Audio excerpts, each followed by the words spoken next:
Super 6 పథకాలన్నీ కూడా సక్సెస్ఫుల్గా కంటిన్యూ అవుతూ ఉన్నాయి.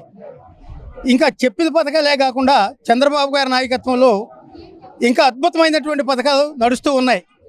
ఈరోజు మరి మహిళలకి మన సమాజంలో అత్యంత గౌరవాన్ని ఇచ్చింది ఒక తెలుగుదేశం ప్రభుత్వం.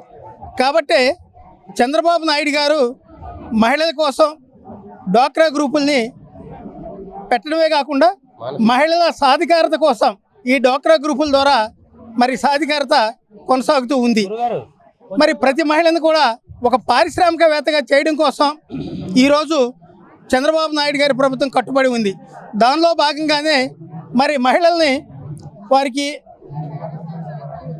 సూక్ష్మ రుణాలు ఇప్పించడమే కాకుండా వాళ్ళ పారిశ్రామికవేత్తలుగా తయారు చేసి ఆ యొక్క ఉత్పత్తుల్ని మరి మన దేశ అంతర్జాతీయ స్థాయిలో చంద్రబాబు నాయుడు గారు వారికి గుర్తింపును తీసుకొస్తూ ఉన్నారు. మరి గత ప్రభుత్వంలో మహిళల మీద హత్యలు, అత్యాచారాలు, అవమానాలు కొనసాగుతూ ఉంటే మరి ఈరోజు సమాజంలో చంద్రబాబు గారి నాయకత్వంలోని తెలుగుదేశం ప్రభుత్వం మరి మహిళలకి అత్యున్నతమైనటువంటి గౌరవాన్ని కొనసాగిస్తూ ఉన్నారు. కాబట్టే ఈరోజు సూపర్ 6 పథకంలో భాగంగా మరి ఆర్టీసీ బస్సుల్లో మహిళలకి ఉచిత ప్రయాణ సౌకర్యాన్ని కల్పించి వారు ఎక్కడి నుంచి ఎక్కడికైనా సరే ఎటువంటి ఇబ్బంది లేకుండా మరి ప్రయాణం కొనసాగించే విధంగా ఈరోజు పథకాలను తీసుకురావడం జరిగింది. మరి వాళ్ళ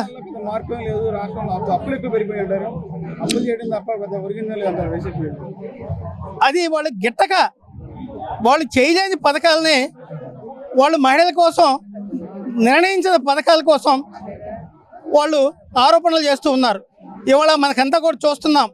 మరి ప్రతి బిడ్డ కూడా వారు చదువుకోవాలనేటువంటి ఉద్దేశంతో మరి తల్లికి వందనం పథకం తీసుకొని వచ్చారు. అదేవిధంగా రైతులు వారు సాగు వ్యయం రైతులకు భారం కాకూడదన్న ఉద్దేశంతో మరి అన్నదాత సుఖీభావ తీసుకొచ్చారు. మరి ఈరోజు చూస్తున్నాం మరి పెన్షన్ని 4,000 రూపాయలు ఇస్తున్నాం. అంతేకాకుండా దివ్యాంగులకి 6,000, అంతకంటే కూడా మరి ఇబ్బందులు పడుతూ ఉన్నటువంటి వ్యక్తులు ఎవరైతే ఉన్నారో వాళ్ళకి 15,000 రూపాయలని అది వికలాంగుల పెన్షన్ తీయటం అనేది ప్రభుత్వం ఎక్కడ తీయమని చెప్పలేదు.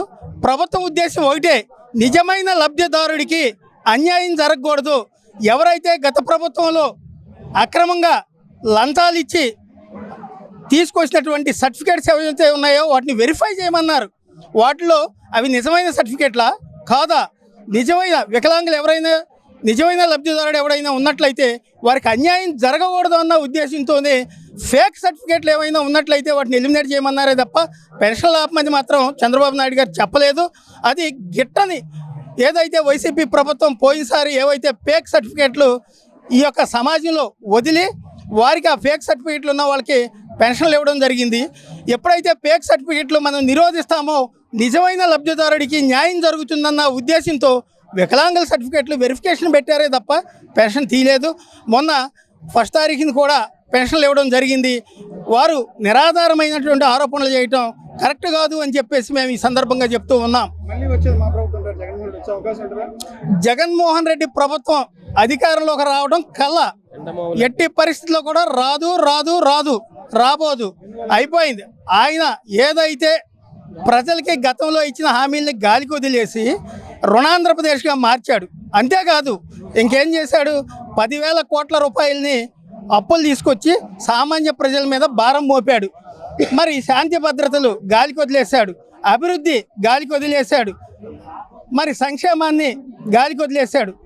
అటువంటి ఇబ్బందులు మళ్ళా తిరిగి ఈ ఆంధ్ర ప్రజలకి రాకూడదు అన్న ఉద్దేశంతోనే చంద్రబాబు నాయుడు గారు శాంతి భద్రతలు పటిష్టంగా అమలు చేస్తూ ఉన్నారు. గతంలో మహిళలకు జరిగినటువంటి అవమానాలు మళ్ళా జరగకూడదు అన్నటువంటి ఉద్దేశంతో మరి ఈరోజు చంద్రబాబు గారు మహిళలకి రక్షణ ఇస్తూ మహిళల్ని ఉన్నతమైనటువంటి స్థానంలో నిలవడం కోసమే ఈ సూపర్ 6 పథకాలని ప్రవేశపెట్టి అమలు చేయడం జరిగింది.